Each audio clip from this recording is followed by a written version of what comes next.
beberapa orang, 5 orang gitu deh sekitar, lagi liburan.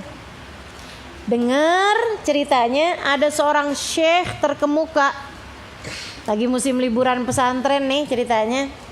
Ada syekh terkemuka, mereka mau pergiin ke sana.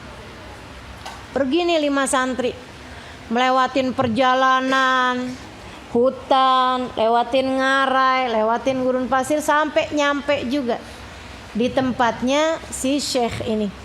Perjalanan panjang, berjam-jam teman-teman sekalian, sampai nyampe ke tempat santri ini tadi. Saat malam-malam hari, syekh ini nemuin. Saat mereka baru datang juga udah ditemuin. Seneng syekhnya, Masya Allah ada santri datang kemari, saya tinggal di kampung. Sampai didatengin ya mas santri-santri, Masya Allah bener nih santri nih, nyari berkah, nyari doa dari orang tua kayak saya nih, sampai menempuh perjalanan berapa lama. Ditemuin sama si syekh ini tadi, sama kiai ini tadi, ditemuin enak, seneng gitu ya, dijamu, kasih makan nih apa segala macam. Waktunya waktu sholat, datang waktu sholat isya, si syekh ini ngimamin. Si santri dengerin bacaan Fatihah, bacaan suratnya kagak fasih. Habis kelar, begitu pulang, begitu masuk kamar masing-masing, si santri-santri ini pada ngobrol nih. Lo gak denger tadi hurufnya salah loh, mustaqim dibacanya mustaqim, kayak kurang kof gitu. Iya, yang bo juga tuh kurang tebel boknya. Ada tasdid juga tuh kayak samar-samar, iya kah tuh nggak iya kah gitu. Iya bener. Waduh, sholat kita nggak sah nih. Yuk kita sholat lagi. Kurang ajar nggak tuh? Santri nih namanya juga santri, baru belajar. Kalau orang baru belajar tuh suka rada-rada sok tahu. Ya, teman-teman saya sekalian, mudah-mudahan nih biar kita nggak pernah jadi orang-orang yang sok tahu. Udah, kita dapat ilmu. Teman-teman dengar dari saya, hukum begini begitu. Ngadepin orang yang berbeda biarin aja. Mikirnya gini, kali-kali ada pendapat lain yang mungkin Ustazah Lima nggak sampaikan, kan gitu ya. Jadi mungkin dia ngambil pendapat yang lain tersebut. Gitu aja. Lagian yang namanya ibadah makan cara. Kalau Allah terima, mau apa lagi? Jangan begitu. Biar kata orang bacaan Fatihahnya nggak sah, kedengarannya nggak fasih segala macam. Nah kalau kemudian Allah terima, kita mau apa coba? Kita udah bacaan fasih sampai boain semuanya udah kita baca bener. Kalau Allah ngelihat hatimu kotor, hatimu nggak khusyuk, hatimu nggak bener, Allah nggak berkenan menerima, mau apa juga kita? Bisa apa kita? Ibadah ini kan adalah jalan menuju ridhonya Allah, dan kita nggak pernah tahu Allah ridho sama kita itu karena apa. Jadi teman-teman sekalian, si santri ini sholat lagi. Nih santri berlima nih. Yaudah deh, saya deh yang jadi imam, kan saya yang paling fasih. Iya deh, lo deh yang jadi imam. Sholatlah mereka lagi di kamar ini yang disiapin sama si syekh tadi ini. Saudara-saudariku sekalian, pagi-pagi hari mereka bingung waktunya sholat subuh. Gimana nih kita nih? Ya udah deh kita jabar khotir. Tahu jabar khotir gak? Jaga hati, jaga perasaan orang. Jaga perasaan orang itu juga bagus, ya. Dia bilang kita jaga perasaannya si syekh, jangan sampai dia sakit hati kalau ngelihat kita sholat sendiri nggak jamaah sama dia. Oh ya udah, kita ikut nih jamaah sama syekh. Iya kita ikut. Ada murid-murid yang lain juga, tapi imamnya si syekh. Habis saya sholat nanti kita ulangin lagi. Wah, habis selesai sholat, selesai baca-baca zikiran, pada masuk deh tuh ke dalam. Mereka kemudian sholat lagi. Mereka berencana mau tinggal di tempatnya syekh nih, belajar berguru 3 hari. Tapi ketika mereka dengar si syekhnya ini bacaan kurang fasih, bacaan Qurannya kurang fasih, mereka bilang, dah kita pamitan pulang aja. Gimana mungkin kita mau belajar dari seseorang baca Quran aja nggak fasih. Nah ini nih. Padahal yang namanya urusan ibadah itu Allah tuh nerima itu, innallaha la yanzur ila suwarikum wala ila absyarikum walakin yanzur ila qulubikum. Allah nggak lihat dohir kalian, Allah nggak lihat fisik kalian, yang Allah lihat adalah hati kalian. Jadi habis kelar sarapan teman-teman sekalian, mereka mau pulang, tapi karena badan udah nggak enak, mereka mau mandi dulu. Kebetulan di belakangnya rumah si Syekh ini nih ada kayak danau, sumber air tuh, danau yang sangat jernih sekali, tempatnya di pegunungan gitu. Dia bilang, yuk dah, ayo kita berenang nih di mari, yuk. Berlima tuh teman-teman. Mereka buka bajunya, cuman tinggal pakai penutup aurat doang gitu ya. Pada berenang lah. Mereka lagi seneng-senengnya berenang, tiba-tiba panik mendengar suara harimau keluar dari hutan, mendekati mereka, kemudian ngedudukin bajunya mereka.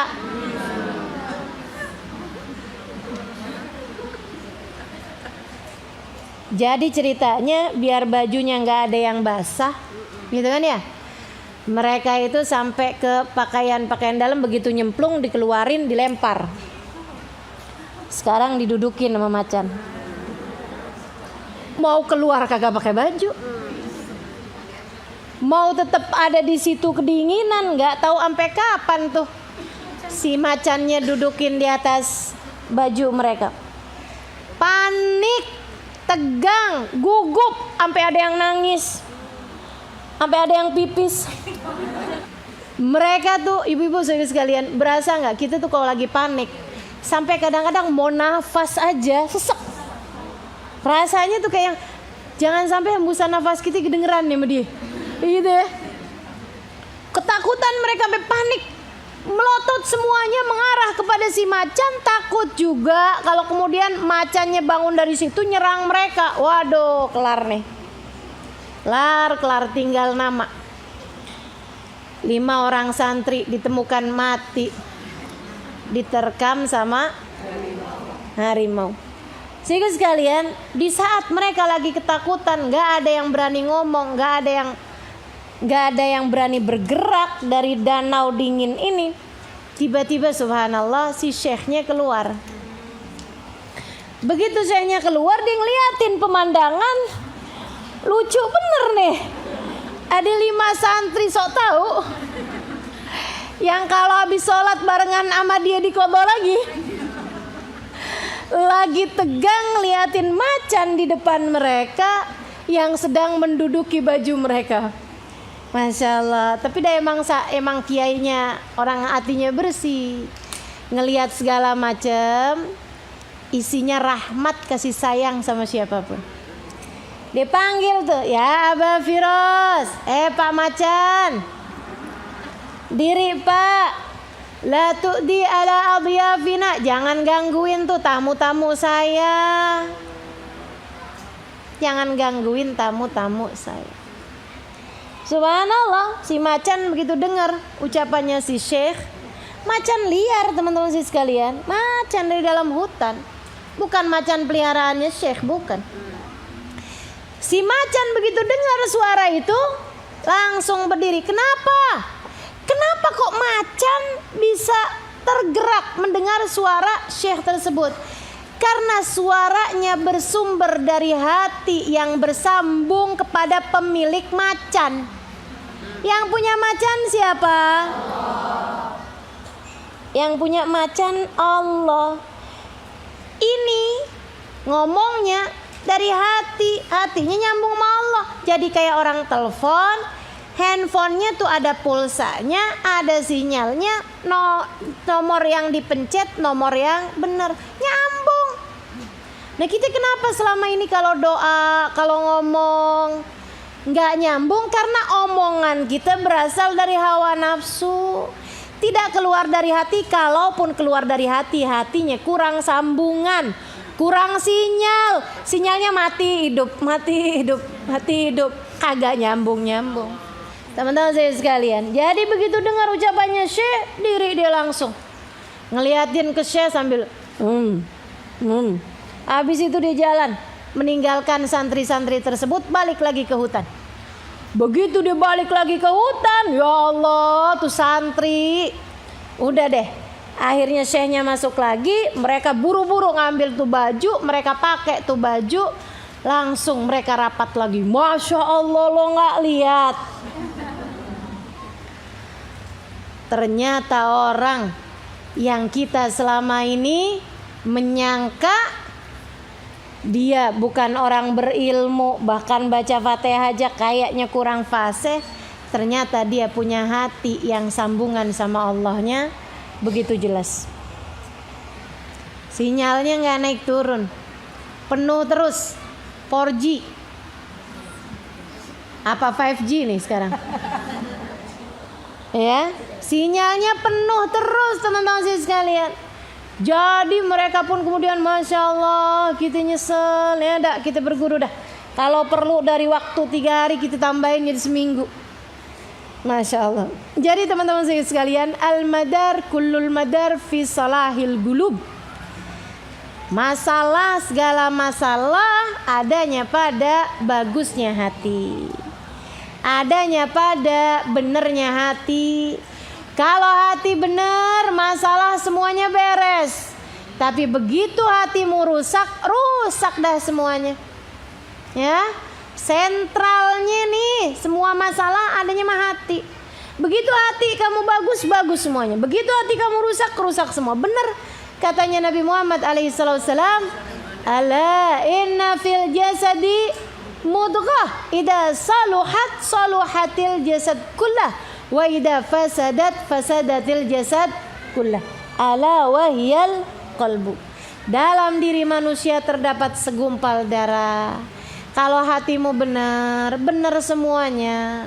Kalau hatimu rusak, rusak pula lah semuanya. Mudah-mudahan Allah bagusin kita punya hati. Amin. Amin, amin. Mudah-mudahan Allah bagusin kita punya hati. Mudah-mudahan Allah hias kita punya hati dengan sifat-sifat terpuji. Amin ya Rabbal. Orang tuh kalau hatinya bersih enak aja. Kan itu ya? Orang kalau hatinya bersih enak aja. Emang ibu-ibu sekalian, udah tuh bekal banget deh yang namanya punya hati yang bersih. Punya hati yang selamat, punya hati yang jernih, punya hati yang gak ada ngeres-ngeresnya, punya hati yang gak ada sampah-sampahnya, punya hati yang gak ada penyakit-penyakitnya. Itu udah cara bahagia hidup dari dunia hingga kelak di hari akhirat, di hari akhirat.